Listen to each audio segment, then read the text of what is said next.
juga Mbak. Sebelumnya apa kabar Mbak Safira? Alhamdulillah kabar baik. Gimana Mbak sendiri kabarnya? Alhamdulillah saya baik juga. Nah, Hmm. sebelumnya nih biar kita lebih akrab, Mbak Safira biasanya dipanggilnya dengan nama apa? Gak apa sih Mbak, panggil Safira aja. Oh, panggil Mbak Safira aja ya. Iya. Kalau boleh tahu Mbak Safira sekarang lagi sibuk apa? Kebetulan sekarang saya cuma lagi sibuk kuliah aja sih Mbak. Lagi kuliah. Iya. Kalau boleh tahu udah semester berapa? Alhamdulillah sekarang saya lagi semester 4. Oh, udah semester 4. Berarti Ya. 4 semester lagi ya. Iya betul. Insya Allah. Oke, kalau gitu Mbak Safira, sebelum sebelumnya nih kita kan udah komunikasikan, udah kontek-kontekan gitu kan lewat chat. Kalau hari ini tuh kita mau ngadain konseling di hari ini. Nah, sebelumnya apa Mbak Safira udah pernah melakukan konseling? Belum Mbak, ini juga pertama kali saya melakukan konseling. Jadi ini pertama kalinya ya Mbak Safira melakukan konseling. Oke, nah kalau gitu apa saya harus menjelaskan tentang apa itu konseling biar lebih Mbak Safira lebih tahu lagi nih tentang apa sih konseling? Perlu kan Mbak dijelaskan saja lagi. Oke, jadi saya jelaskannya singkat aja gitu ya. Iya. Jadi konseling itu kayak suatu proses pemberian bantuan gitu oleh konselor atau guru BK juga bisa kepada klien atau individu kayak gitu. Nah, konselornya ini saya dan kliennya ini Mbak Safira untuk menangani masalah klien kayak gitu. Nah, tujuannya apa? Tujuannya ini tuh untuk mengembangkan kehidupan efektif sehari-hari Mbak Safira dan menangani kehidupan efektif sehari-hari Mbak Safira yang terganggu kayak gitu. Nah, terus juga nih di dalam konseling ini itu tuh ada yang namanya asas kerahasiaan. Asas kerahasiaan itu kayak jadi tuh Mbak Safira nggak perlu takut, nggak perlu khawatir karena di dalam konseling itu ini itu tuh tadi ada asas kerahasiaan. Jadi Mbak Safira tuh masalahnya cuma saya dan Mbak aja gitu yang tahu. Nah, tapi sebelumnya karena ini buat tugas saya juga jadi boleh izin untuk merekam. Oh iya, nggak apa-apa Mbak, silakan. Terima kasih sebelumnya ya Mbak. Iya. Nah, kalau kayak gitu sebelum kita konseling juga kita lakuin kontrak dulu ya. Kontrak konseling di sini tuh maksudnya batas waktu untuk konseling kita hari ini. Nah, kalau boleh kurang lebih kita ngelakuin konseling ini tuh kurang lebih 30 menit waktunya. Gimana Mbak Safira, setuju atau enggak? Setuju Mbak. Setuju ya, berarti kalau misalkan lebih dari 30 menit kita bisa lakuin konselingnya di lain hari gitu. Boleh kan Mbak? Setuju? Setuju Mbak.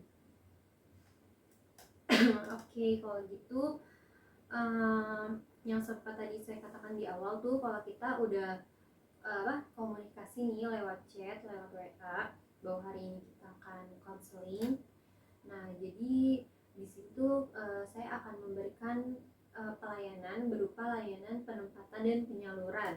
Dimana tujuan dari layanan penempatan dan penyaluran ini tuh untuk mengembangkan potensi individu agar sesuai gitu sama keadaan kondisi lingkungan yang individu itu tempati. Jadi kayak untuk Mbak Safira nih, untuk mengembangkan potensi Mbak Safira agar bisa sesuai gitu sama lingkungan yang Mbak Safira tempati ini sekarang kayak gitu. Nah, jadi apa nih yang bisa saya bantu Safira, mau cerita apa? Jadi gini Mbak, saya itu akhir-akhir ini ngerasa bingung gitu dengan diri saya sendiri. Bingung kayak gimana maksudnya? Jadi saya bingung Mbak, kan sini saya masih kuliah ya, tapi saya juga pengen gitu kuliah sambil kerja. Jadi Mbak Safira bingung, Mbak Safira pengen kuliah sambil kerja kayak gitu. Iya Mbak, tapi yang saya bingung di sini orang tua saya tuh inginnya saya kerja di sekolah gitu Mbak, jadi guru. Jadi Mbak Safira tuh pengen kuliah sambil kerja, tapi orang tua bilang kerjanya tuh di dunia pendidikan itulah ya, di sekolah buat jadi guru kayak gitu ya. Iya Mbak. Kalau boleh tahu emang Mbak Safira kan kuliah jurusannya ambil jurusan apa? Di sini saya kuliah ngambil jurusan seni. Oh, ambil seni, Masya Iya. Allah.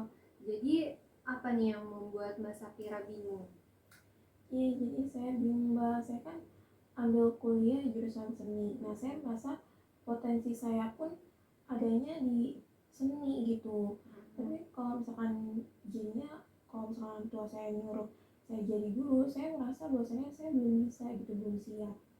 Oke. Jadi Mbak Safira tuh bingung mau kuliah sambil kerja. Orang tua maunya kuliah kerjanya di pendidikan jadi Iya. guru. Sementara Mbak Safira ngerasa potensi saya tuh adanya di seni, jadi nggak bisa untuk jadi guru kayak gitu ya. Iya Mbak, bener. Jadi saya bingung nih Mbak, saya harus gimana nanti. Kalau dari hati Mbak Safira sendiri ada gak sih pengen minat untuk jadi guru tuh? Sebetulnya untuk minat atau enggaknya jadi guru, saya berminat sih Mbak jadi guru. Tapi itu tadi yang saya bilang, bahwasanya kalau misalkan saya jadi guru, saya belum siap karena saya bisanya tuh dan ngerasa bahwasanya potensi saya tuh ya di seni gitu, kayak misalkan suruh lukis, gambar atau buat karya yang lain gitu. Wah, jadi Mbak Safira pengen kuliah sambil kerja, orang tua mau jadi guru, tapi Mbak Safira ngerasa bukan potensi dari Mbak Safira, tapi Mbak Safira juga minat untuk jadi guru tuh ada pengen kayak gitu. Nah, kalau boleh tahu ada gak sih keinginan Mbak Safira nih untuk selain jadi guru tuh kerja di mana gitu, ada gak? Kalau itu sih belum ada sih Mbak. Soalnya saya juga pengennya tuh ikutin apa yang orang tua saya mau gitu. Ya, jadi menurut Mbak gimana ya? Oh, Mbak Safira maunya tetap ikutin keinginan orang tua. Iya. Kalau boleh tahu alasan Mbak Safira mau ikut keinginan orang tua tuh apa? Apa karena paksaan atau Enggak sih Mbak, apa? sebenarnya kalau paksaan sendiri saya tuh nggak ada paksaan untuk jadi guru. Karena kan saya juga pengen gitu Mbak, maksudnya saya ngikutin orang apa yang jadi keinginan orang tua supaya orang tua saya juga tuh bangga sama saya gitu. Jadi biar orang tua Mbak Safira tuh bangga gitu Iya. ya. Mbak juga pengen membahagiakan Iya. orang tua kayak gitu. Kalau boleh tahu nih Mbak Safira apa namanya, punya adik atau kakak? Kebetulan saya dua bersaudara dan saya anak pertama, jadi saya punyanya adik. Jadi Mbak Safira anak pertama Iya. terus punya adik. Masih sekolah? Ya sekarang masih sekolah sih, SMA kelas 10. Oh, masih sekolah. Iya. Nah, kalau apa namanya, jadi Mbak Safira tuh ada gitu ya buat minat jadi guru tuh ada. Nah, tapi Mbak Safira kan tadi yang Mbak Safira bilang Mbak Safira kuliah, ada gak sih kayak kegiatan yang mendekati jadi guru gitu, ada gak? Kebetulan saya kan aktif di organisasi ya Mbak. Nah, organisasi saya itu punya program buat mengajar gitu. Nah, kebetulan saya waktu itu ikut buat mengajar di salah satu daerah di Jakarta. Nah, saya juga di sana ngajar anak-anak sih Mbak, dari TK sampai SD. Oh, jadi sebenarnya Mbak Safira juga pernah nyoba buat Ya, kayak ngajar gitu di mana tadi? di ini sih Mbak, di Cilincing, Jakarta Utara. Di Cilincing, Jakarta Utara. Itu Iya. ngajarnya kayak gimana, Mbak? Ngajar biasanya sih Mbak, kayak misalkan ada games nih, terus kita gamesnya tuh kayak tentang ilmu pengetahuan, terus kita juga ngajar anak-anak buat berhitung, terus membaca juga, menulis kayak gitu-gitu. Kalau boleh tahu Mbak Safira ngajarnya itu pribadi sendiri, Mbak Safira ngajar di situ atau kayak rame-rame atau gimana? Bang sih Mbak, sama teman-teman juga gitu, jadi nggak saya sendiri kayak gitu. Oh, sama teman-teman. Iya. Kayak modelan PKL gitu atau volunteer gitu? Ya, Gitu ya? lebih ke volunteer sih Mbak. Kayak gitu. Terus apalagi Mbak Safira yang dibingungin? Itu Mbak, saya tuh bingung kayak saya harus apa gitu. Apakah saya bisa jadi guru atau gimana? Kayak bingung ya, Mbak Safira tuh potensinya ada di seni tapi jadi guru tuh masih belum gimana gitu ya, masih ragu. Iya. Nah kalau menurut saya sih kan gimana ya, yang namanya kita baru coba sesuatu yang baru gitu kan, pasti kan ada aja gitu ragunya, khawatirnya, takut nggak bisa ini, takut nggak bisa itu, kayak gitu kan. Nah tapi tuh khawatir takutnya ini tuh kayak kita bisa lawan gitu loh mbak. Caranya tuh dengan apa, kayak kita coba nih tadi latihan-latihan kecil dulu, kayak Mbak Safira nih alhamdulillahnya kan udah coba untuk kayak gimana sih ngajar tuh buat apa dari ikut volunteer ini tuh kayak gitu kan. Terus mungkin Mbak Safira juga kan punya adik masih sekolah, nah Mbak Safira bisa kayak coba untuk ngajarin adiknya, kayak ngajarin mulai dari PR kayak gitu. Terus juga eh, apa namanya, Mbak Safira juga bisa deh nih apa sih, atau kayak di kaca gitu kan, di kaca coba-coba jadi guru kayak gitu. Terus juga kalau untuk bingung bisa atau enggaknya jadi guru, menurut saya sih bisa ya, menurut saya, karena kan di guru di apa sih, guru itu kan ada guru kayak matematika, guru bahasa Arab, guru bahasa Indonesia, kayak banyak gitu kan. Nah, saya kira bisa nih untuk masuk menjadi guru di seni budaya kayak gitu, karena kan Mbak Safira nih masuknya potensinya ada di seni, jadi Mbak Safira bisa kalau untuk jadi guru tuh di seni budaya gitu. Tapi ini dari Mbak Safira sendiri, gimana menurut Mbak Safira? Mbak Safira minat nggak untuk jadi guru seni budaya? Minat sih mbak, karena kan satu saya juga ngambil jurusan seni gitu, terus di satu sisi juga orang tua saya inginnya saya jadi guru gitu. Mungkin kalau misalkan dikolaborasikan jadi guru seni budaya, insya Allah bisa sih mbak. Bisa kan, jadi iya kayak misalkan nih Mbak Safira udah jadi guru seni budaya kan, bisa tuh kita ngajarnya kayak cara gimana sih cara gambar, gimana sih cara melukis yang baik kayak gitu kan Mbak. Terus juga tapi eh,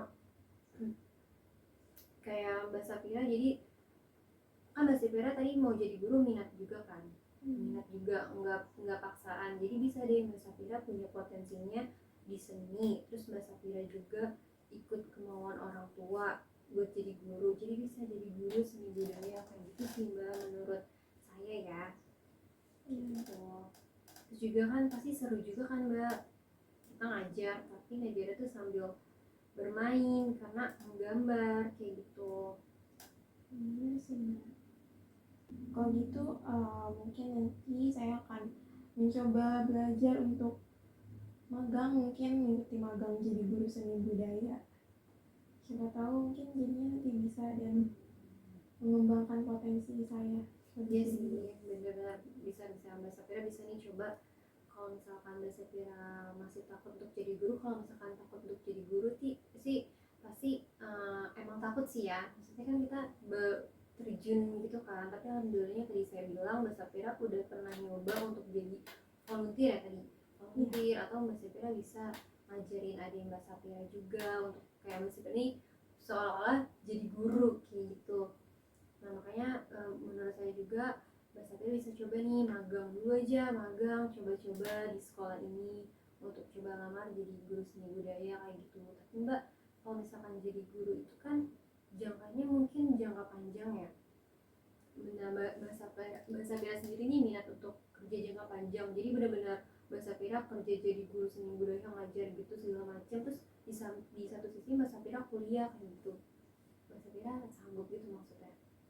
Insya Allah sih mbak sanggup, selagi maksudnya Ada restu orang tua gitu minat, juga. iya saya minat, terus ada insya Allah dua orang tua juga pasti, terus insya Allah bisa sih mbak kalau ngejalanin itu. Insya Allah ya. Jadi gimana nih Mbak Safira, perasaannya apa, masih bingung kah atau ada yang ingin mau Mbak Safira sampaikan lagi, gimana? Alhamdulillah saya jadi udah nggak terlalu bingung lagi kayak mbak, karena saya juga udah mulai tahu tentang mungkin pilihan karir saya ke depannya gimana, dan pastinya sesuai sama jurusan yang saya ambil sekarang, jadi nggak keluar dari jurusan saya gitu. Iya sih benar, bisa untuk jadi dari potensi Mbak Safira jadi seni terus masuk ke guru untuk ngajarin, kayak ibaratnya yang ilmu Mbak Safira tahu tuh diturunin lagi kayak gitu. Itu pasti iya sih sejalur juga gitu kan. Alhamdulillah nih kalau Mbak Safira sudah menemukan jawaban solusi, Mbak Safira jadi lebih plong, lebih gak bingung lagi kayak gitu kan. Terus gimana nih Mbak Safira, kapan kita mau ngelakuin konseling lagi untuk membahas kayak dari masalah Mbak Safira ini? Mungkin insya Allah nanti setelah saya menemukan sekolah yang akan menjadi tempat magang saya aja kali ya Mbak. Oh, boleh, berarti kita konseling lagi pas Mbak Safira udah nemu sekolah. Iya. Gitu, oke. Berarti saya tunggu kabar dari Mbak Safira ya. Iya Mbak. Sebenarnya saya berterima kasih kepada Mbak Nafira karena udah datang ke rumah saya ini jauh-jauh untuk melakukan konseling gitu. Iya, sama-sama Mbak, saya juga jadinya konseling di sini gitu kan, udah mau percaya juga sama saya, terima kasih juga kayak gitu. Kalau gitu saya langsung pamit pulang ya, nanti saya tunggu kabar dari Mbak Safira lagi. Oke Mbak, nanti mungkin saya kabarin lagi kalian next time. Ya oke, kalau gitu terima kasih ya Mbak. Iya, terima kasih kembali Mbak.